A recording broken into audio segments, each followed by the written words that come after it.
In the last part of the series, we left off in the end time prophecy of Israel.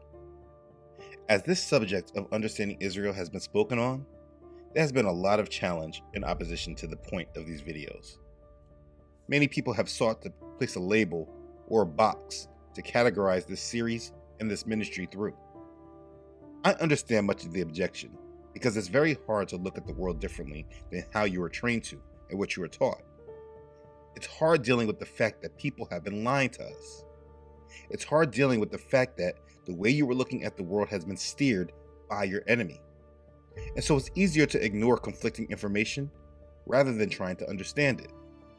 And this series about Israel is a big one to cover because it exposes so many falsehoods that many people just have been born into and just know by default. And that's why we dealt with the end time prophecy of Israel before we went into uncovering the identity of the Hebrews.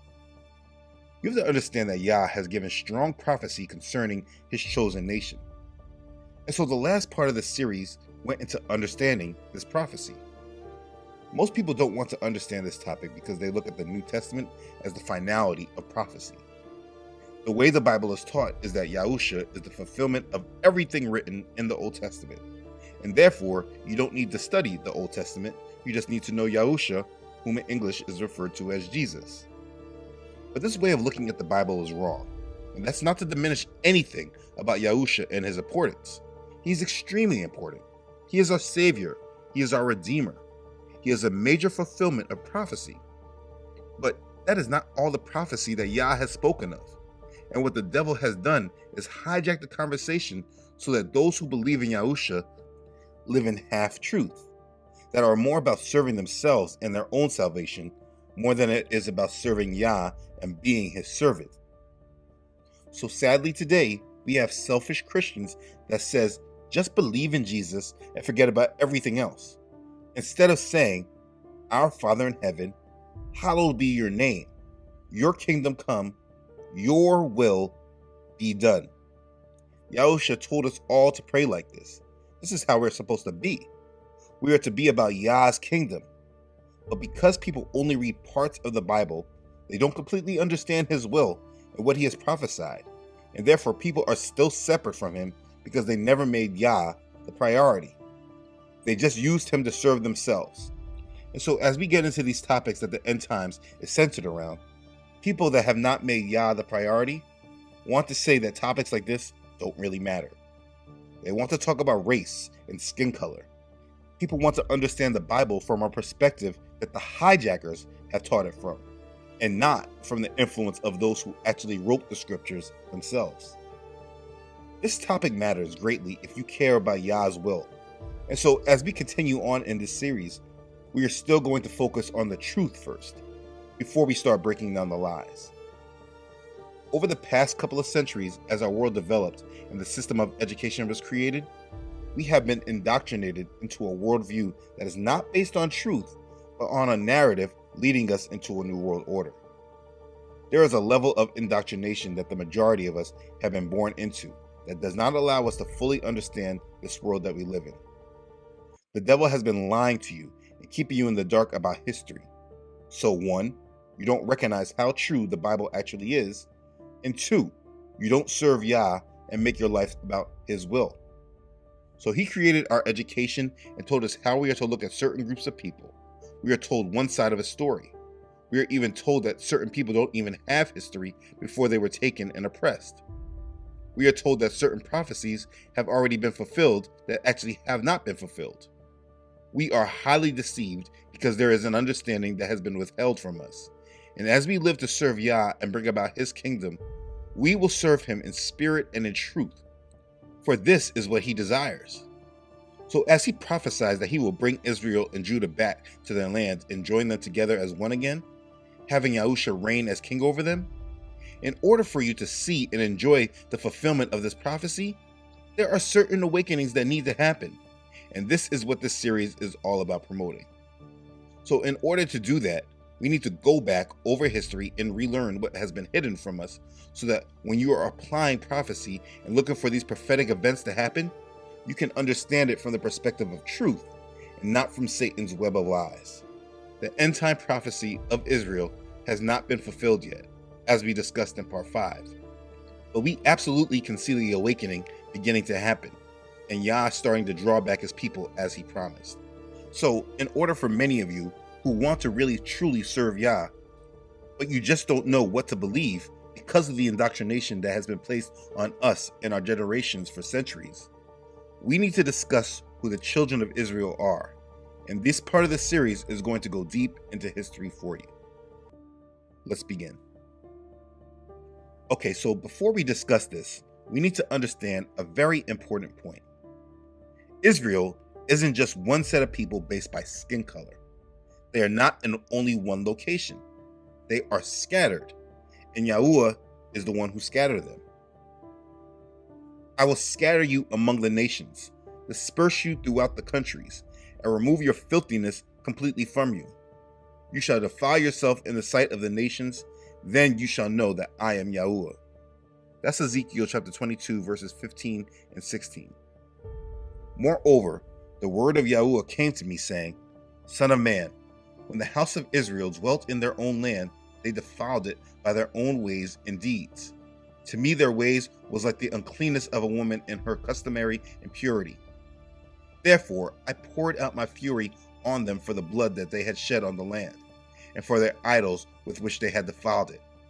So I scattered them among the nations, and they were dispersed throughout the countries. I judged them according to their ways and their deeds. When they came to the nations, wherever they went, they profaned my holy name. When they said of them, These are the people of Yahuah, and yet they have gone out of his land. This is Ezekiel chapter 36, verses 16 through 20. You see, he warned and told Israel of this from the beginning. When you beget children and grandchildren, and have grown old in the land, and act corruptly, and make a carved image in the form of anything, and do evil in the sight of Yahuah your Elohim to provoke him to anger, I call heaven and earth to witness against you this day, that you will soon utterly perish from the land which you cross over the Jordan to possess. You will not prolong your days in it, but will be utterly destroyed. And Yahuah will scatter you among the peoples, and you will be left few in number among the nations where Yahuah will drive you. And there you will serve gods, the work of men's hands, wood and stone, which neither see nor hear nor eat nor smell. But from there you will seek Yahuah your Elohim, and you will find him if you seek him with all your heart and with all your soul. When you are in distress and all these things come upon you in the latter days, when you turn to Yahuah your Elohim and obey his voice, for Yahuah your Elohim is a merciful El. He will not forsake you, nor destroy you, nor forget the covenant of your fathers, which he swore to them. That's Deuteronomy chapter 4, verses 25 through 31. I mean, he told them from the beginning, if they do not obey him, that he will scatter them, and they will be cursed. So if you're going to understand this topic, you need to have this basic understanding. Israel and Judah were scattered because of their wickedness and disobedience. Israel was first, and they never returned back to the land. But Judah came back briefly and awaited the Messiah promised to them. And so after he came, he was crucified, and Judah again was scattered. And so after the scattering, there was a lot that happened over history. And confusion over who Israel is has been a topic of debate in recent history, because history has been told from a perspective that placed the Roman Catholic Church and then the Church of England in the seat of power of who controls the narrative of history. There has been a hijacking of the leadership who claim to be about Yah's kingdom, and this is where the confusion lies. And in order to uphold their lies, they engaged in many different tactics, including the persecution of the Jews. They also rewrote history through the whitewashing during the Renaissance period. There were social constructs built around skin color, and the truth was hidden from society, all while the world powers pushed the doctrine of Christianity that they were in control of. So now, like I said in the intro, we are relearning what was hidden from us. The first thing that needs to be addressed is the biggest elephant in the room, and I just got to get this out of here. Because no matter how you go around it and give the historic facts, people are not able to look past skin color. Even though I made a video very specific about race and skin color, explaining that we do not look at people based by skin color, but by their nationality that they descend from. Even though this was explained, people still ignorantly say that this teaching around the identity of Israel is wrong because Israel wasn't black people. People can't get past skin color. So as we go through the history, if we don't get past that thought, you might not be able to clearly see and understand who these people are through history. So we're going to cover that objection about the skin color of Israel and that Israel was not black-skinned people. The Bible doesn't deal with race, but there are a few occasions that the Bible does speak on skin color. You see, Yah is not concerned with the color of our skin, but how much of our heart is for him. But let's look at some scriptures. First one we will look at is with Moses. Yah wanted to show Moses a miracle, so he turned Moses' hands white. Then he turned it back to its original color. Exodus chapter 4 verses 6 and 7 says, "Furthermore, Yahuah said to him, 'Now put your hand in your bosom.' And he put his hand in his bosom. And when he took it out, behold, his hand was leprous, like snow. And he said, 'Put your hand in your bosom again.' So he put his hand in his bosom again, and drew it out of his bosom. And behold, it was restored like his other flesh." That's Exodus chapter 4, verses 6 and 7. So there was a difference in the color of his skin versus the white skin. I mean, this is what a form of leprosy is. It's turning the skin white. This is what leprosy looks like. Yeah. Let's continue.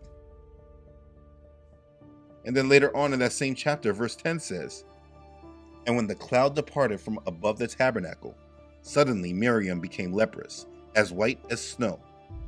Then Aaron turned toward Miriam, and there she was, a leper." Numbers chapter 12, verse 10. You see, same thing done to Moses, done to his wife. So when we say that Israel couldn't be black-skinned, this is denial based upon racism. But here's the thing. From those scriptures, what people may want to say is that, yes, that's true, but that doesn't prove that they are black-skinned. I have always said that they weren't white, but more olive-skinned. So to counter this claim, let's just go back to the original 12 sons of Jacob. If they were not black-skinned and they were olive-skinned, how did Joseph's brother, the other sons of Israel, mistake Joseph for an Egyptian? Again, there is no argument or debate about the skin color of the Egyptians. We know they were dark-skinned people. This is not debated, even though Hollywood still likes to portray them as white, like they did in The Gods of Egypt or that Christian Bale movie. But anyway, if they were a different skin complexion than the Egyptians, Israel should have been easy to spot out amongst the Egyptians, especially amongst his own brothers. But that is not what scripture shows. Now Joseph was governor over the land, and it was he who sold to all the people of the land.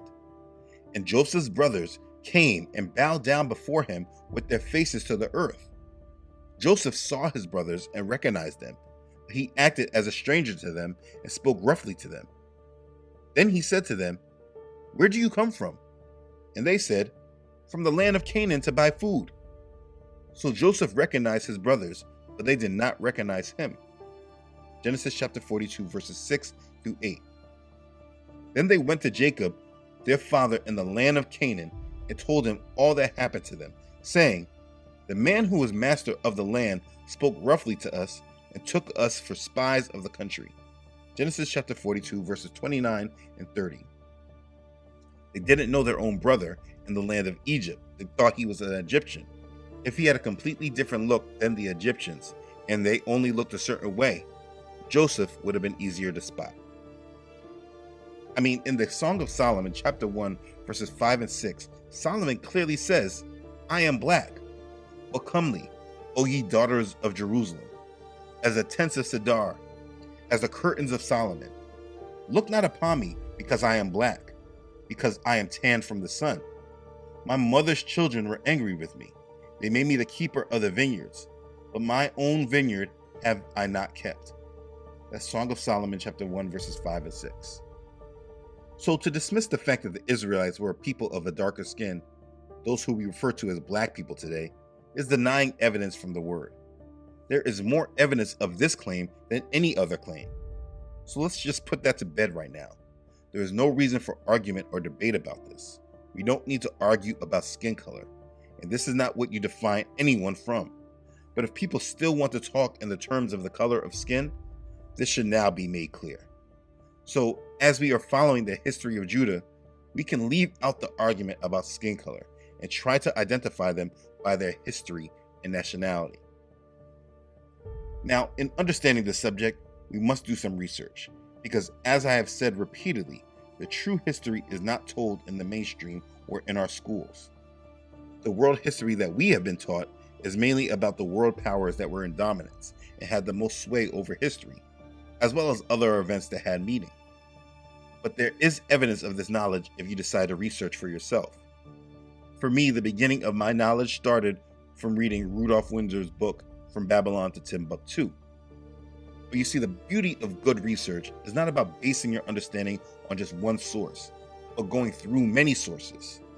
So, as we read books, what we should always do is when they cite a source, like when you see the little number next to a statement, we go to the back of the book in the bibliography, and then we go to that source that they cite.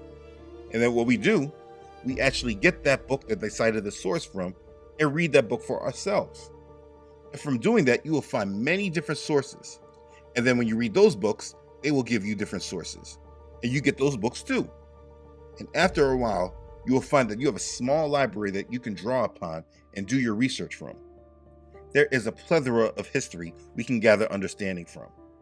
We just need to do our due diligence. You see, history is not lost. It's just hidden in books. Anyways, the information that I will be presenting in this and any other video is based upon this technique of research, gathering books from other research and reading them. What I will be presenting is not general statements not built on by research, but actually quite the opposite. And I am working on compiling my own list of books for you all that would like to read on your own. Here are some of the books I'm using information from in these next parts of the video. Like I said, I already mentioned Rudolph Windsor's book, which is a great introduction. But if you want to go deeper, there is The History of the Jews by Solomon Grazel. There is The Hebrewisms of West Africa by Joseph Williams. There is Black Jews in Africa and the Americas by Tudor Parfit. A History of the Marranos by Cecil Roth. All of these can be found on Amazon. And in these books, you can find a great amount of information on this topic that we're discussing. There is one other book that has a great deal of history on this subject too. It's called The Lost Tribes, a Myth, Suggestions Toward Rewriting Hebrew History. It's written by Professor Alan Godbey. He was a scholar in the field of the Old Testament, Hebrew history, archaeology, and Semitics. He was a professor at Duke University from 1926 to 1932. He did an extensive work on Israel, and he has gone through the history and shown evidence of the understanding of the identity of Israel. This book is on Amazon as well, but it seems there is only one copy and it is selling for $9,500. Yeah, the truth is just expensive. No book should ever be sold for that much, but whatever. I have found a PDF copy of the book, which I'll place on my website for any others who would like to do the research yourself. I am also placing a list of these other books on my website as well. The link is in the description box. Like I said, this is not about making bland general statements, but clearly giving out the truth so that it's understood for those who desire to live in the real world away from the lies of Satan. So what we will do is discuss more of what happened to the Hebrews after Rome destroyed the temple in 70 AD. Now, in part 4, I went into this history extensively, and I showed that in order to escape the persecution from Rome, the Jews fled south in Arabia, down to Yemen, eventually west into Africa. But we stopped at that point after the beginning of the spread of Islam. So before we cover more information about the Jews who fled into Africa, let's go backwards just a little bit. In Solomon Grazel's book, The History of the Jews, he documents that before Yahusha came to Israel, in the year 63 BC, Pompey, the Roman general, he conquered the land of Israel, which they refer to as Palestine. This is what we know as the Siege of Jerusalem. This is when Jerusalem became under Roman captivity.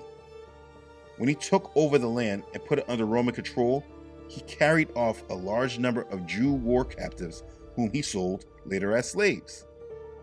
Later, these Jews or their children were freed and remained in Rome. And subsequently, any time there were any rebellion against Rome by the Jews in Jerusalem, the captives of war were enslaved, then brought to Rome and later freed. And this increased the Roman population of Jews. It is estimated that by the time of the First Jewish War in 66 to 71 AD, that's the time when Rome destroyed the first temple. I spoke about this event in part 4. It is estimated that there were about 50,000 Jews in the city of Rome.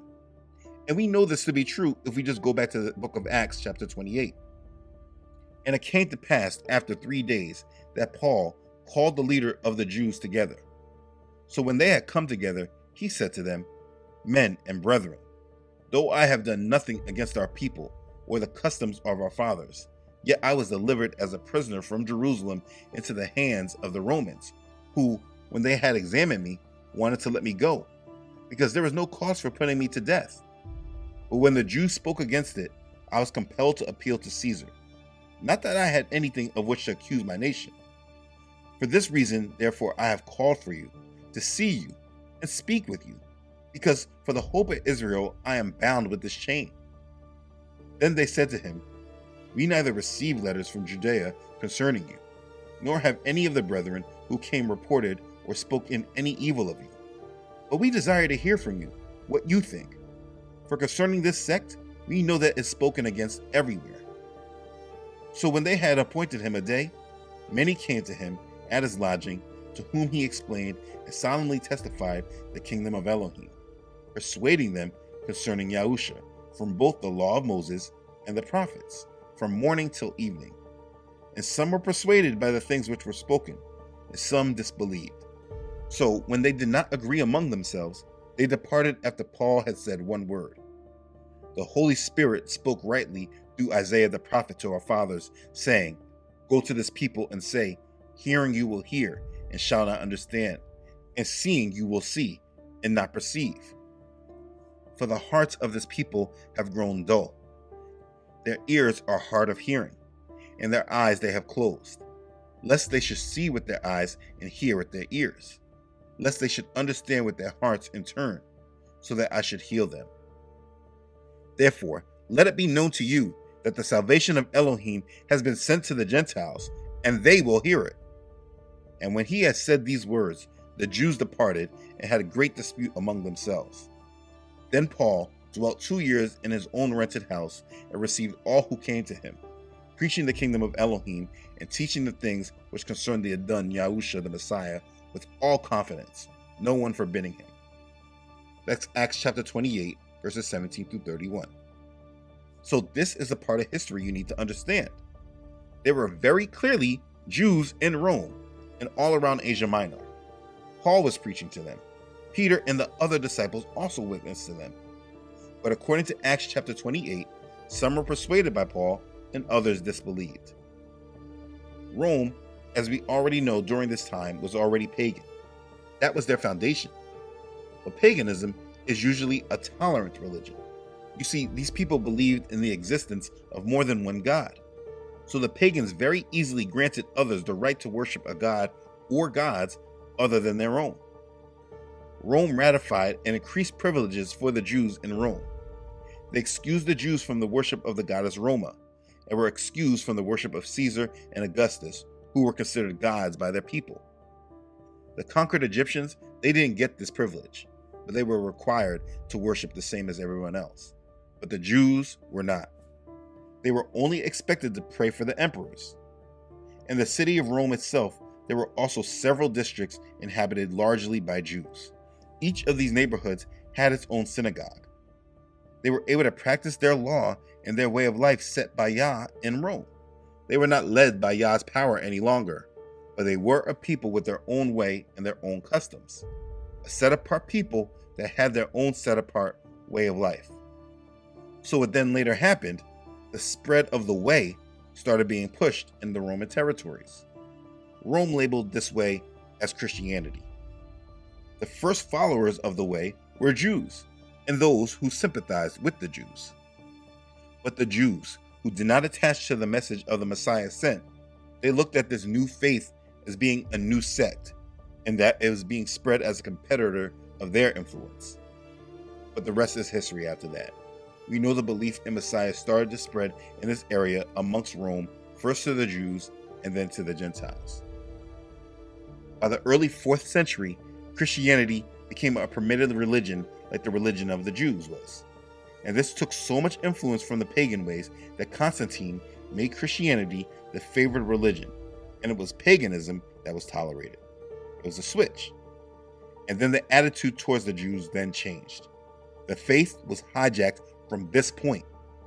There was a complete hijacking of leadership of the faith, and pagans started mingling their belief in with the truth of Yah, and in order to do this, they needed and wanted to remove the influence of the Jews. The Council of the Churchmen, which met at the Council of Nicaea in 325 AD, met to discuss the faith, and amongst other agendas, they sought to separate the Jews from the Christians. They forbade the Christians to eat unleavened bread on Passover, or to even celebrate this holiday at the same time as the Jews. They prohibited Christians from visiting synagogues and listening to any Jews preaching or teaching. They urged the Christians to not observe the day of rest on the day the Jews observed, and instituted Sunday as the only Christian Sabbath. The bishops grew in influence and began to take away from the Jews some of the political privileges they once long enjoyed. Many of the Christian leadership of Rome urged the emperor to deal harshly with the Jews. They desired that the influence of the Jews just disappeared. They made the claim that the Jews had always misunderstood the scriptures. They pointed to the loss of their nation of Israel as a sign that Yah had rejected and abandoned them. And now these Romans now feel that they are the holders of the covenant. And sadly to say, this is the doctrine much of the church today is still influenced by, which is why the prophecies that Yah has made about Israel coming back to their land are all but ignored. The Roman church hijacked the faith and removed the influence the Jews ever had to it. And so now, in order to understand Yah, you never needed to understand the Jews or Israel and their covenant with Yah. People feel that you only need to understand the God of Israel through the doctrine of the Roman Catholic Church. And that's why they want to consider themselves as the original church, because they removed any influence the Jews ever had over it. And instead of assimilating and letting the faith be led by those who actually understood Yah, they tailored the faith to how they saw God and how they desired to mingle their other gods in with him. And so history continued. Okay, so as the Roman Empire of the West became less prosperous, as conditions grew more unsettled because of their constant wars, as cities declined, the Jews went from trading to farming. This is what the Jews did. Throughout their spread through the different nations, their scattering, you will find that what contributed to their survival was their hustle. They knew how to hustle. They knew how to do trade and to do business. They also knew how to farm and raise crops. This was their way, and as you go throughout the history, you will find that wherever they went, they set up and established many strong different trade posts. But again, as the Roman Empire faded and these Jews were being suppressed by the church, they then migrated west through Italy, France, on to Spain, and then Portugal. And this is more understanding of how they scattered throughout Europe.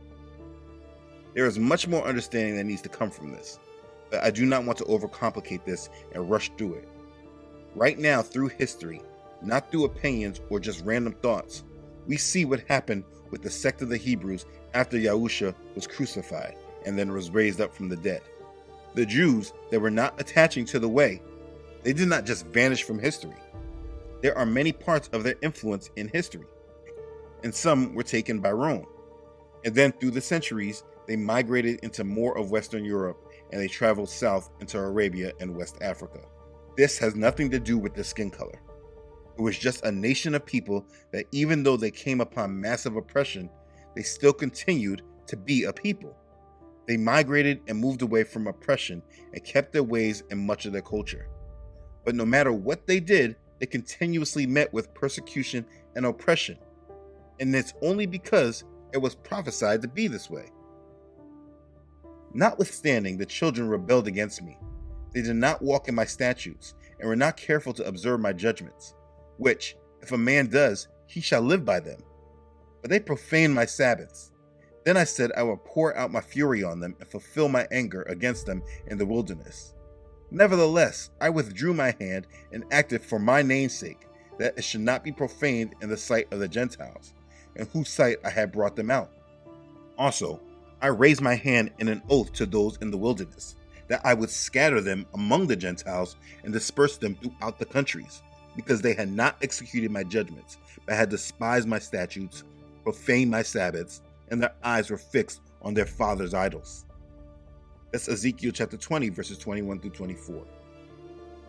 As I live, says Yahuah Elohim, surely with a mighty hand, with an outstretched arm, and with fury poured out, I will rule over you.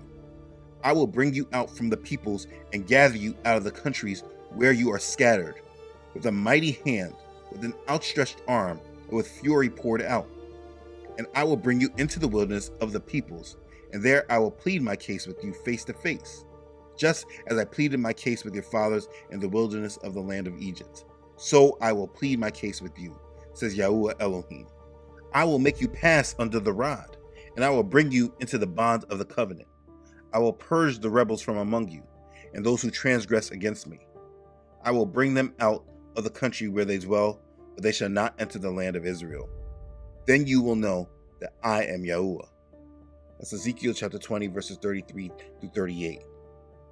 And finally, I will accept you as a sweet aroma when I bring you out from the peoples and gather you out of the countries where you have been scattered.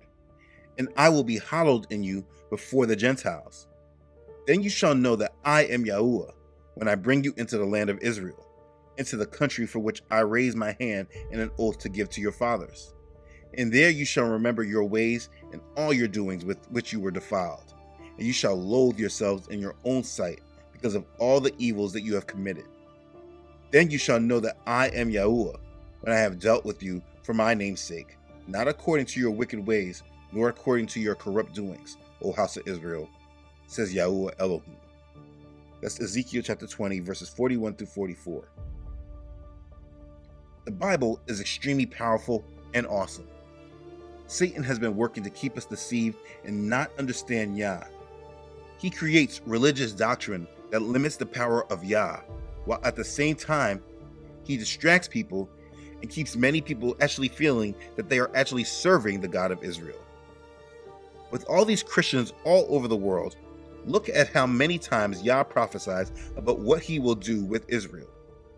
If we love the God of Israel, why aren't we excited about the fulfillment of his word and his promise? There are so many that will say that Israel doesn't matter and that the church replaced Israel, etc. But all of this is just evidence of people following and believing in the New Testament while ignoring the Old. But if your faith tells you this is what you're to do, you do not know your faith completely. And it is no one else's fault except your own, because you do not make his word the priority. This subject is so wonderful because we're going to see the power of Yah just as we read about his power in Egypt with Pharaoh. And those of us who believe in him are waiting and believing in his power, and we are ignoring those that say, nothing to see here. We're ignoring that. We don't need celebrities to lead this prophecy. We don't need to stand out in front of basketball stadiums to promote the fulfillment of Yah's prophetic word. What we must do is stand on his promises and wait for his word to be fulfilled, and be one that is a servant to him and helping him however he desires to use us. What this ministry will be doing is going over history to relearn what has not been taught to us so that we can actually live in the truth. All of this is beautiful if you actually live in the truth and forget about the distractions and noise that Satan is creating. The natural and the grafted in branches of Israel will all come back together, and we will all sit in service and worship of Yahusha in the land promised to our forefathers. All who believe in Yahusha are accepted in this kingdom. This is why and how the gospel has been brought to the Gentiles. All of this is wonderful, and it's up to each of us to live through it and be about our Father's business. In this part of the series, we have led up to about the 7th century or so, when the rise and spread of Islam happened. There is much more history to go through as we understand what Spain did in 1492.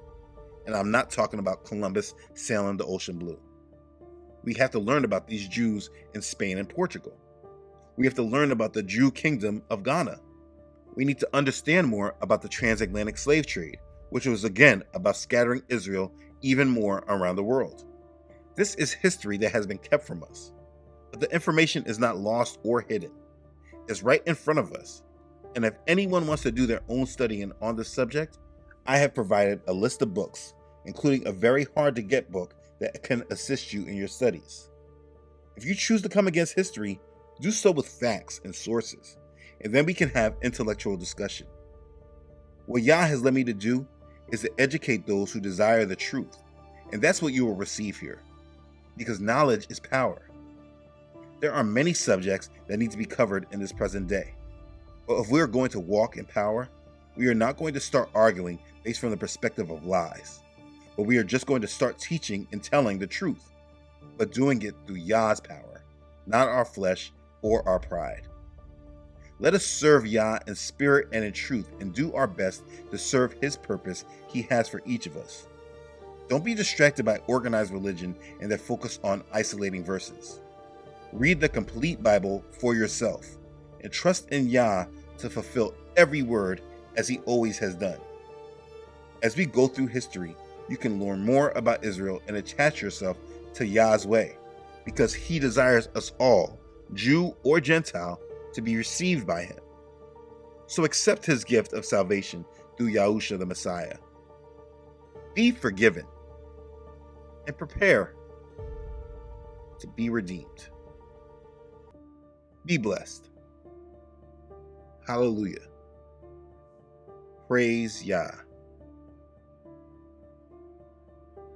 Okay, thanks again for watching. If this has blessed you, please make sure to like it and share it with others. If you haven't done so already, please make sure to subscribe to this channel. Yah willing, I upload every Friday.